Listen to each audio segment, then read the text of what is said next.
여러분 안녕하세요. 여의도 펀드매니저TV 11월 7일 금주시장 전망 및 투자전략 두 번째 시간 산타네리를 준비하자 두 번째 시간입니다.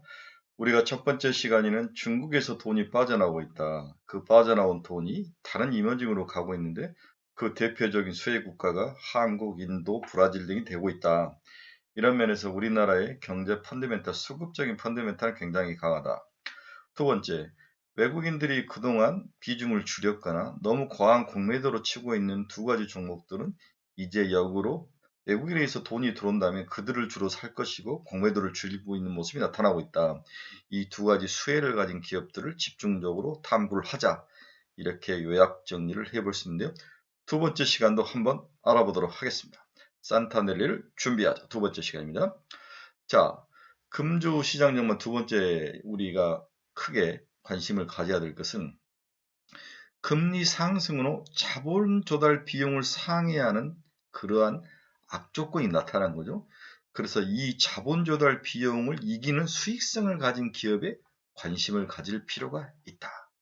이 이야기를 이재만 의원이 하나 대통령 이재만 의원이 하는데 이 논리를 가지고 같이 한번 알아보도록 하겠습니다. 연준만큼의 지속적인 자이언트 스텝은 어렵겠지만, 그렇죠? 연준이 기준금리 인상 정책을 고수한다면 여타 중앙은행들도 이를 따라갈 수밖에 없는 그런 환경 속에 우리가 놓여 있습니다. 기준금리 상승으로 인해 기업의 자본 조달 비용도 상승을 하고 있고, 추가적으로 기업들의 자본 조달 비용이 상승할 것은 명약관하죠. 눈에 뻔히 보이는 이야기죠.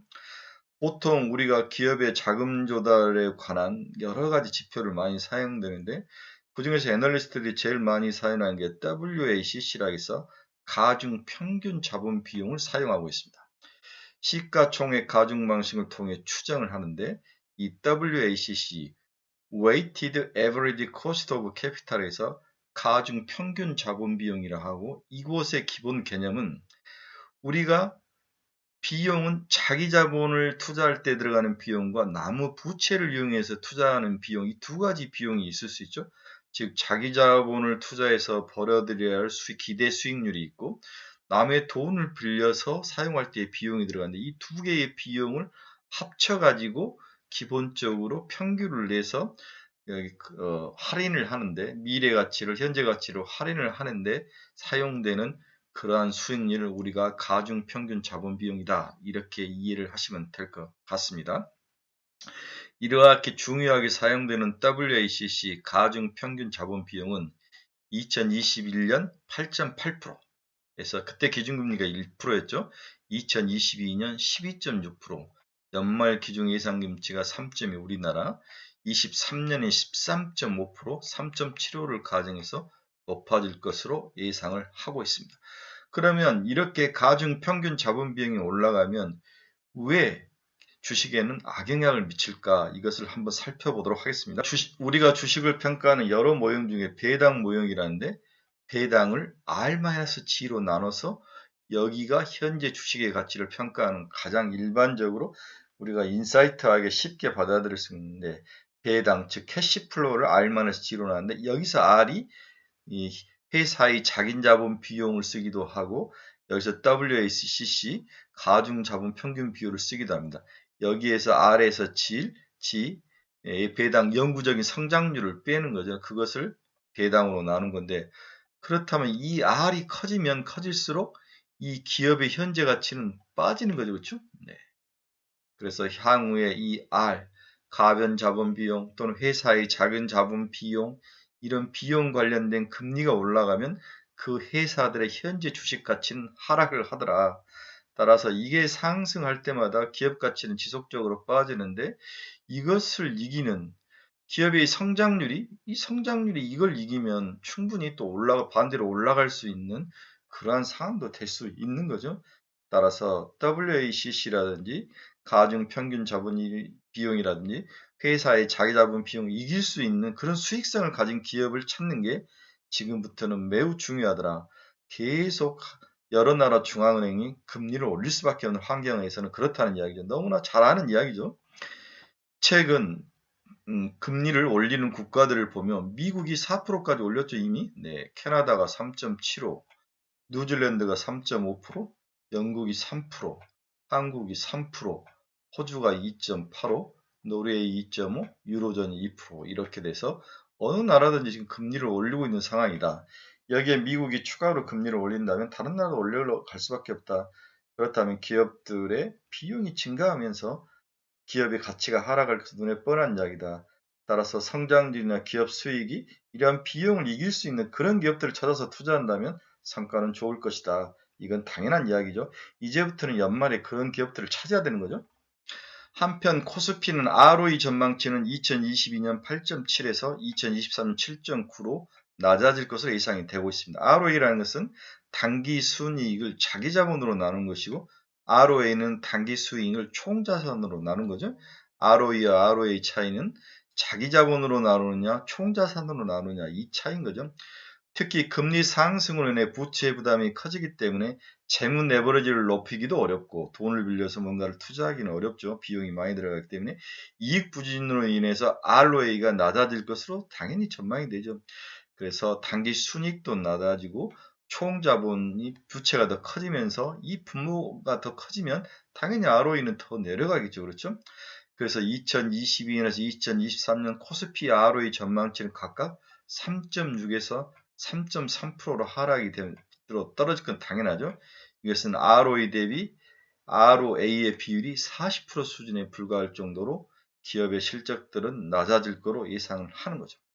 당연히 ROE가 ROA보다 크는데 ROA의 비율이 ROE 수익률의 40% 이하로 낮아지고 있는 상황. 따라서 40%보다 더 높은 기업들이 좋은 기업이라고 볼 수 있는 거죠. 그러한 기업, ROA가 ROE의 40% 이상인 기업들은 나름대로 경쟁력이 있는 기업이다. 이런 논리를 가지고 그런 기업들을 찾아보는 것도 어떠냐 이렇게 이야기를 하고 있습니다. 따라서 자본 조달 비용을 상회하는 수익성을 가진 기업에 관심을 가질 필요가 당연히 있습니다. 기준금리의 추가적 인상을 감안해 기업별로 2020년에 2023년 WACC 가중 평균 자본율 추정치보다 ROE가 높고 특히 재무적 레버리지가 국내 기업 평균치인 2.5배 이하 수준을 유지하면서 지시 적은 기업, ROE 대비 ROA 비율이 40%를 상회하는 기업이 여기에 해당할 거라고 보고 있습니다. 그렇죠? WAC 추정치보다도 ROE가 높은 기업. 그렇죠. WA 가중자본 평균 비용보다도 ROE가 높은 기업. 이 가정 1번. 두 번째, 재무 레버리지가 국내 기업 평균치인 2.5배 이하 수준을 유지하는 기업. 재무 레버리지가 국내 평균 2.5배보다 낮은 기업. 그러니까 빚을 많이 쓰지 않고 또한 수익률 측면에서 ROE 대비 ROA가 40% 이상인 그러한 기업. 이런 기업을 찾아본다면 결론적으로 기아자동차, 포스코케미칼, KTNG, LNF, LG생활건강, 현대글로비스, 강원랜드, 삼성엔지니어링 이런 종목을 꼽을 수 있다는 결론이 나오죠. 이 중에서 포스코케미칼, 그렇죠? LNF, 현대글로비스, 삼성엔지니어링 이런 종목들은 좋아 보이는 거죠. 또 여기에 레움시티가 삼성엔지니어링 붙죠. 포스코 케미칼은 모든 원재료를 일괄적으로 구매할 수 있는 파워를 가지고 있다. 기아는 당분간 좀 어렵게 보이는 거죠. LNF도 이미 양극재 선두권인데 너무 많이 올라서 최근에 좀 다른 양극재에 비해서 슬로한 면이 있습니다. LG생활건강은 이런 불황에서는 굉장히 강한 기업이죠. 레버리지가 높고 이런 기업들은 레버리지가 국내 기업 평균치 2.5배 이하이면서 ROE가 높은 기업들이죠. 현대글로비스, 현대그룹이 너무 잘 나가고 있죠. 네, 향후에 또 리오픈을 한다면 강원랜드와 같은 기업들은 추가로 수익이 증가하는 이러한 성장성과 수익성과 레버리지가 적으면서도 이익을 낼 수 있는 수익성 이런 것들을 다 가진 기업들을 관심을 가져라. 이 이야기가 두 번째 시간의 핵심 요약 내용인 것 같습니다. 그래서 기준금리 상승으로 해서 국내 기업의 자본 조달 비용이 상승하고 국내 기준금리가 올라가고 코스피의 WCC 가변 자본 비용도 올라가는 그런 모습이 나타나죠. 추가적으로 이러한 두 개의 주식시장의 기업 실적의 부정적인 요인으로 작용하는 두 개의 요소가 올라가는 상황에서도 잘 버티면서 수익을 잘 내는 기업을 찾아서 투자하는 것은 투자자의 기본 의무고 공부를 하려면 이렇게 깊게 봐야 된다는 의미를 이야기하고 있습니다.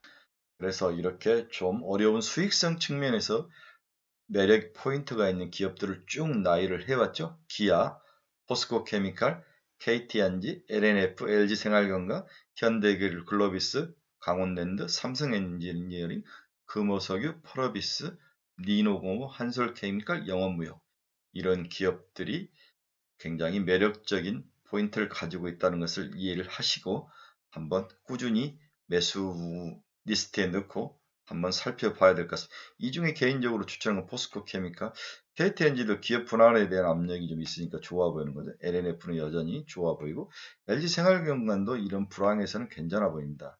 그 다음에 삼성엔지는 네옴시티, 그렇죠. 폴라비스는 너무 과하게 빠졌어요. 그렇죠. 네.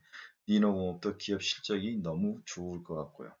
이 정도는 한번 눈여겨볼 만한 기업들이다. 이렇게 정리를 해볼 수 있습니다. 네, 두 번째 시간은 우리가 WACC 가변 자본 비용이라는 개념과 그다음에 ROE와 ROA의 그 관계 이러한 것들을 가지고 결국 수익력이 비용을 이길 수 있는 그러한 기업들을 찾아서 투자를 하자. 이 두 번째 시간의 키워드를 가지고 공부를 해왔습니다. 여러분의 공부에 좀 많은 도움이 되기를 바랍니다. 세 번째 시간에 뵙도록 하겠습니다. 고생하셨습니다.